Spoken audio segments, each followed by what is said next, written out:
Halo guys, kita lihat untuk update terbarunya restorasi Datsun 160J ya. Masih di proses pengelasan ya. Jadi ini kita lagi buat tulangan. Ini tulangannya buat ini ya. Ini udah keropok. Udah hancur, jadi kita pakai yang baru. Lagi dibuatin dulu. Jadi harus diganti kiri kanan ya.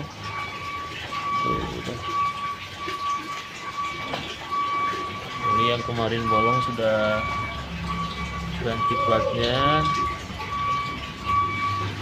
masih bolong. Yang ini yang parah, yang sebelah kanannya parah,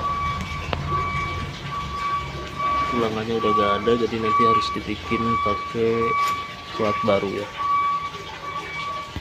160Z ya, siap untuk ngabret.